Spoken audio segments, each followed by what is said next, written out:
A day to remember South Africa's anti-apartheid activist and first democratically elected President Nelson Mandela. South Africa's High Commissioner to Nigeria, Tammy Dennis Mseleku, speaks to Trust TV about the legacies of Nelson Mandela. Also on the program, we don't need you here. Tunisian police tell black migrants as sub-Saharan Africans remain stranded in no man's land after being expelled from Tunisia and barred from Libya. Plus, our highlight of stories from across the African continent on Roundup Africa. Welcome. This is Africa Update on Trust TV, reaching you from Abuja, Nigeria's capital. I am Ayuba Ilya.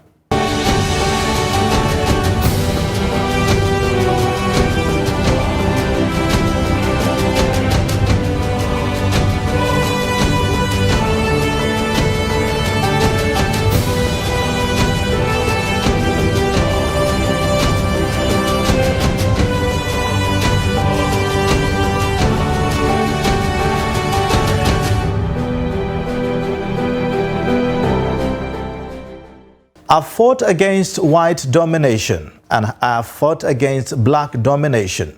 I've cherished the ideal of a democratic and free society in which all persons live together in harmony and with equal opportunities. It is an ideal which I hope to live for and to achieve. But if need be, it is an ideal for which I am prepared to die. The words of a man from the dock facing death sentence for standing up against oppression and injustice on the 20th of April 1964. He is referred to by his kinsmen of the Tembu clan as Madiba, which translates to mean father of the nation. And to the rest of the world, his name Nelson Mandela is synonymous to liberty, justice, fairness and democratic ideals.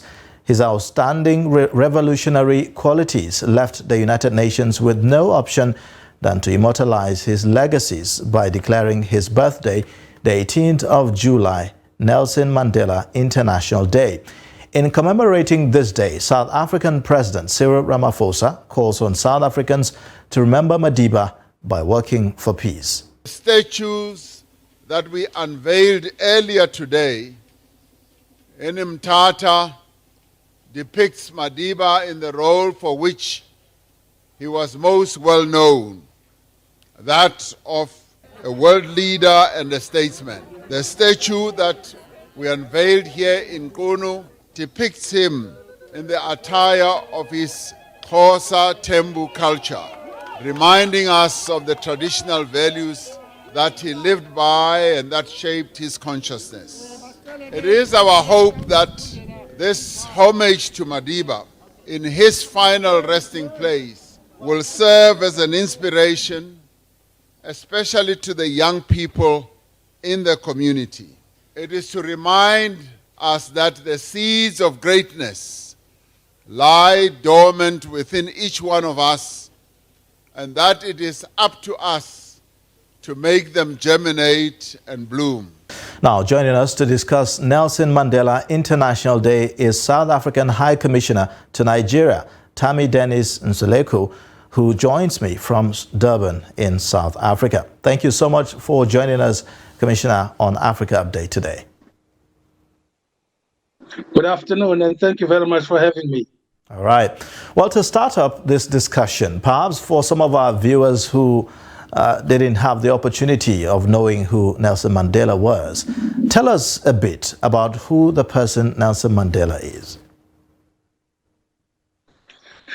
Well, Nelson Rolihlahla Mandela is a South African leader who, in fact, was born many years ago in the Bundus of the Eastern Cape.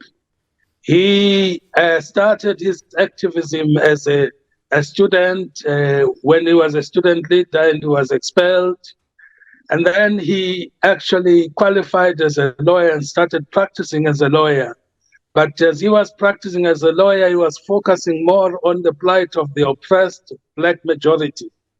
And then he joined the African National Congress and rising in its ranks until he became the leader of its youth league.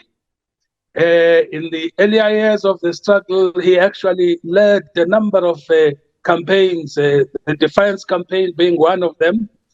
And of course, he, together with other youth leaders, decided to say to the African National Congress that, look, the program of continuing with protest and peace was actually being met by brutality of the apartheid regime.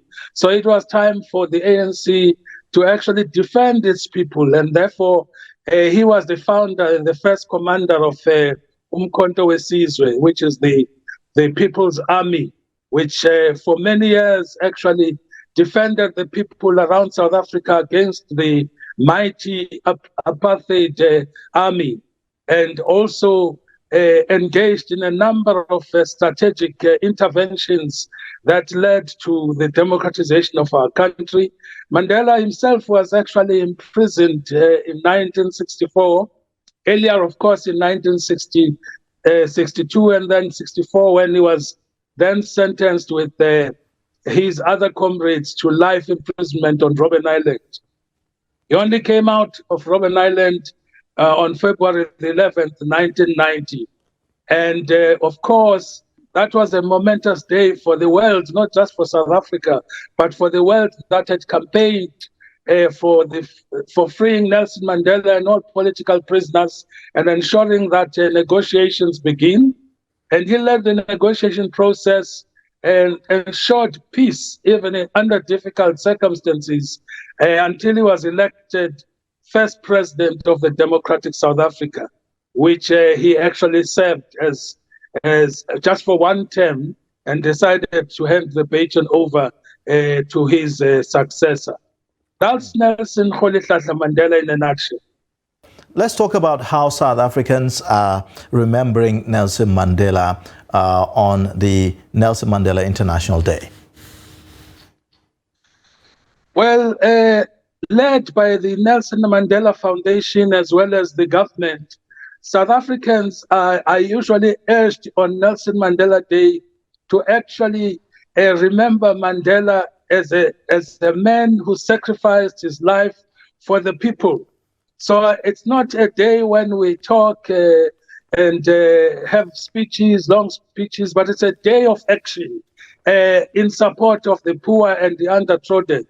So what South Africans do and what they were doing this year is to focus on poverty, particularly hunger and food insecurity. So many of them are urged to visit orphanages, to look at families that are actually hungry and have no food, but also to focus on any other activity, both individually and collectively, that would actually remember Madiba in terms of his actions of supporting those that are downtrodden, particularly giving their time, 67 minutes, to actually give just as service to the people. So a variety of activities are taking place in South Africa. As I was actually coming to this place, I was listening over the radio to one of the radio stations that actually pledged for asked people to pledge so that a certain hospital would give smiles to children who actually had deformed faces so that they needed surgery. And within 67 minutes, they had actually raised funds enough to actually have surgery for 67 small children. The 67 minutes signifies the 67 years that Madiba gave to the people, from the time he actually started joining the struggle to the time he retired. For 67 years, he was actually a man of the people, gave his life, his time, and everything to the service of the people. So that's what 67 years is all about.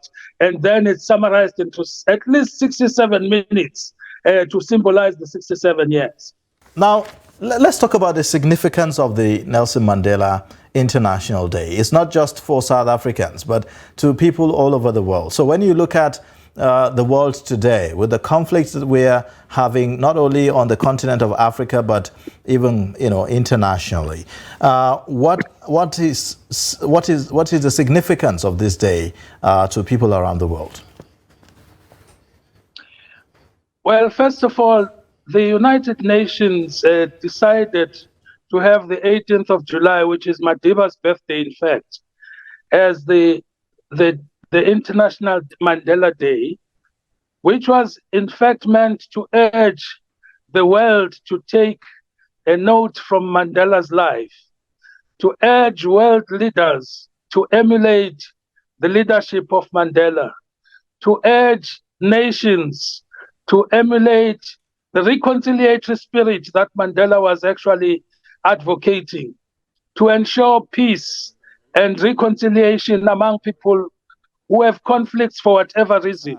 Nations or states begin to focus on the poorest of the poor, to begin to ensure that when we remember Nelson Mandela Day, we must actually remember that the poor of the world still need their service. We still need to serve them. We still need to liberate them. We still need to give our lives to ensure that poverty, inequality, and any kind of bigotry are actually demolished from this world. And that is the significance of Mandela Day at the end of the day. All right, now let's talk about preserving the legacies of Nelson Mandela on this day. How do we preserve some of the legacies, some of the values, some of the things that Nelson Mandela stands for? Well, first of all, we starts with us as Africans. We need to tell our stories. We need to be able to tell our children where we come from. There are many Mandelas in Africa, many leaders that have sacrificed their lives for the liberation of the African people in particular. And therefore, we need to preserve that legacy by preserving our history, make it known to our children, and let it never die.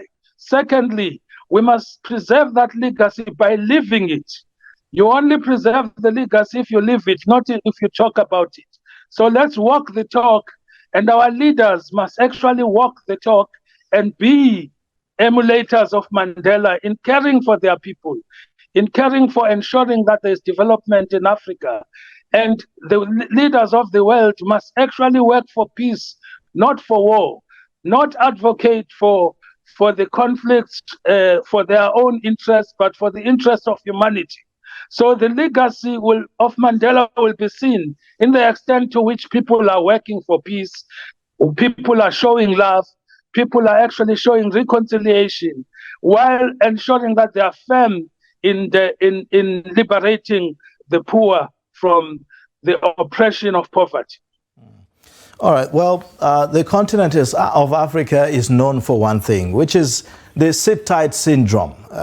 We've seen this in many countries in the African continent. And taking lessons from the person of Nelson Mandela, what do you think that African leaders can learn? This is a man that was in jail for 27 years. And yet, when he came out, he had all the support, to extend his government or his term for a two-term, but he decided he doesn't want that. He did only one term. So what are the lessons here? Well, first of all, Madiba actually gave his reasons for doing only one term. He could have done two terms, and perhaps his people would have actually said, no, you must go on and do a third term or a fourth term. But first and foremost, he recognized, as he said, that if you are actually a leader, you must know when to bow out. So he decided that it was time for him to bow out and give a younger leadership to actually take the country to the next level. That is what we need from our leaders. Even before we talk about constitutional terms, even before we talk about the legalities of the matter, it must be in the person's sense of responsibility that I am almost 80, 90 years old. I'm no longer able to hold my fort. There are younger people here who can do this job better than I can do now because my time has passed. So first and foremost, the message from Madiba is that you yourself as an individual must be able to reflect that you you have done your part, you have played your role, and before your legacy is eroded, just bow out. Secondly, then also in terms of the principles that Madiba believed in, democracy, equality, and so on and so on, the respect for the constitution of our country, and the respect for what he had fought for many years, which is the Bill of Rights and the Constitution, meant that he actually could say, look, I will show by example that you can leave leadership, even at the time when you believe you are the most indispensable person. You can actually leave because there are other leaders who actually can effectively lead the same way or even better than you are. So I think it is both the respect for the law, the rule of law, and the personal belief that you can be able to reflect on yourself to say, it's time to bow out. When you look at the continent of Africa today, what do you think that if Madiba was alive today, he would think about the way Africa is going in terms of the representation of the continent at the international stage, at the in the global community?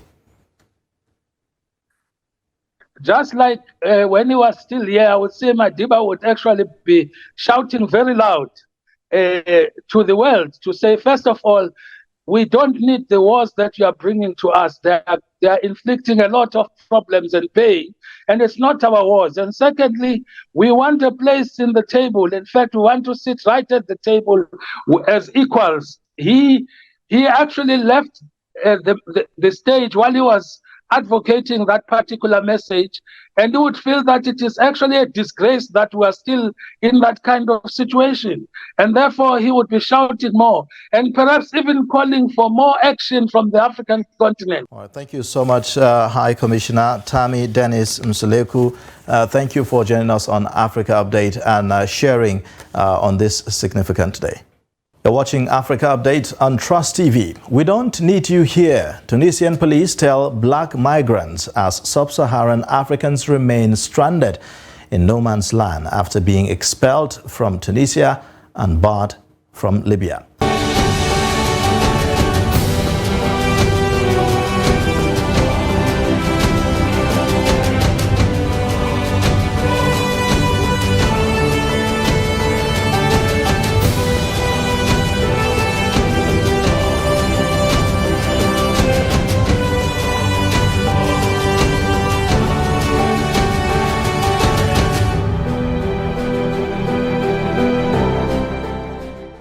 Welcome back. You're watching Africa Update on Trust TV. Now, following racial unrest in early July in Sfax, Tunisia's second largest city, hundreds of migrants from sub-Saharan Africa countries were forcibly taken to desert and hostile areas bordering Tunisia, Libya and Algeria. Tunisia's President Kais Saied in February told a meeting of his country's National Security Council that urgent measures must be implemented to stop sub-Saharan African migrants from changing the North African nation's demographic makeup. A statement civil society groups have blamed for the recent attacks on black sub-Saharan African migrants in the country. Take a look.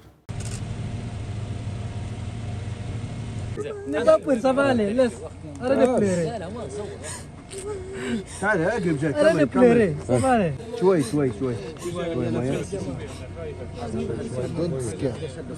Don't scare.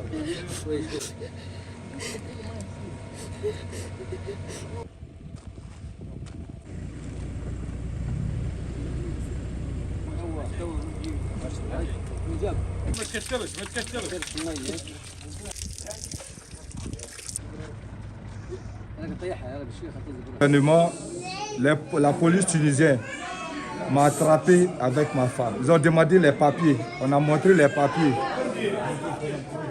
On nous a ramassés pour mettre dans un camion. Je leur demande, vous nous amenez où? Ils disent qu'ils viennent nous jeter en Libye. J'ai dit, mais qu'est-ce qu'on a fait pour venir en Libye? Ils disent que non, on n'a pas besoin de vous. Et ici en Tunisie. Maintenant, quand ils ont fini, on nous a mis dans le désert. Et ils ont tiré sur nous. Allez-y en Libye. allez-y en Libye, on va vous tuer. Ils ont tiré. C'est là qu'on a croisé la police libyenne. Et ils sont venus nous donner de l'eau. Ils nous ont pris pour mettre dans leur voiture, pour nous envoyer ici. Et depuis ce jour-là, ils ont commencé, la police libyenne a commencé à s'occuper de nous.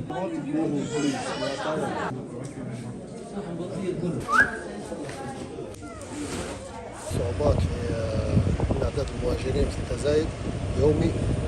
احنا يومي كل نقاط ما بين 70 و 50 أعداد متفاوتة، وأصبح العدد يتفاوت. طبعا احنا نقدموا لهم في رعاية صحية، نقدموا لهم في بعض المساعدات الإغاثية، وطبعا الرعاية الصحية كإسعافات أولية، نظرا أن بعض المهاجرين يقوموا بقطع الصحراء من تونس إلى ليبيا.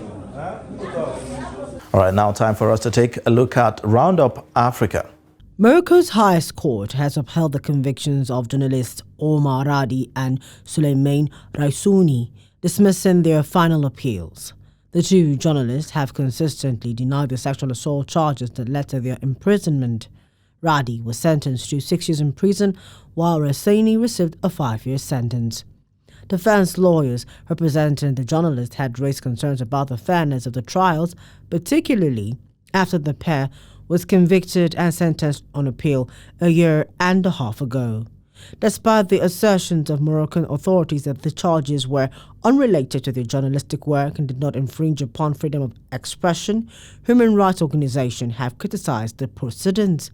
Additionally, journalist Imal Tito, who was linked to Radi's case, had his conviction and 1-year jail term upheld by the Court of Cassation. Tito was tried in absentia as he had left Morocco. The situation surrounding press freedom in Morocco has drawn significant attention, with Reporters Without Borders (RSF) ranking the country as 144th place globally in its latest World Press Freedom Index, marking a decline of 9 places from the previous year's ranking in 2022. On Wednesday, July 19th, Egypt's President Abdel Fattah el-Sisi granted a pardon to several individuals, including researcher Patrick Zaki, according to official reports. The previous day, on July 18th, a court in the Nile Delta city of Mansoura had sentenced Zaki to 3 years in prison.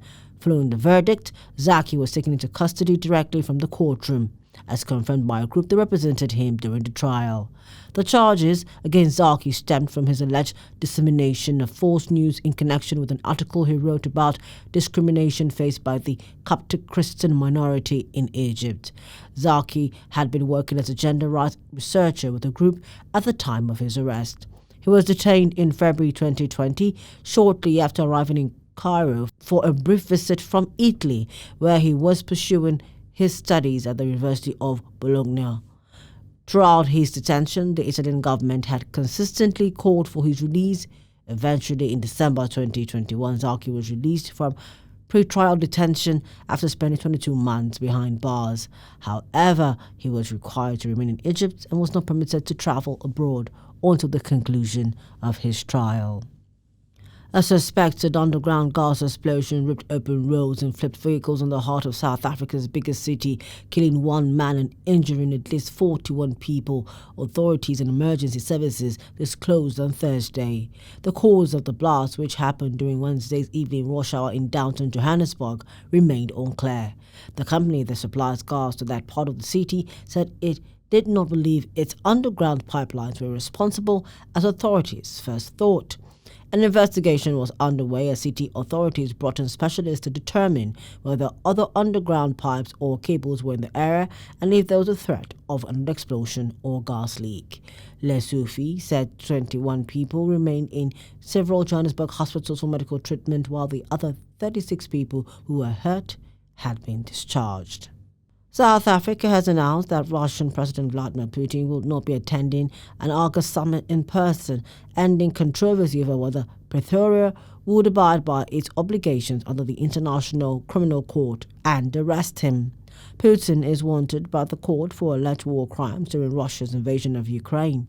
The announcement comes a day after it was revealed that Ramaphosa believed arresting Putin should he set foot in the country would amount to a declaration of war. South Africa, which is a signatory to the International Criminal Court Rome Statute, had been looking for possible ways out of acting on the warrant despite pressure from the opposition and rights groups to honor its commitments. South Africa has been widely criticized by the West for what is perceived as its bias towards Moscow, though the government rejects the allegations and insists it has taken an officially neutral stand on the Ukraine war. Last month, Ramaphosa led a delegation of African leaders to both Ukraine and Russia as part of an unsuccessful peace mission. And that's it on Roundup Africa. All right, and that's a wrap on Africa Update for this week. You can watch more via all our social media platforms and also on our YouTube live stream. I am Ayuba Ila. Thanks for watching. Bye for now.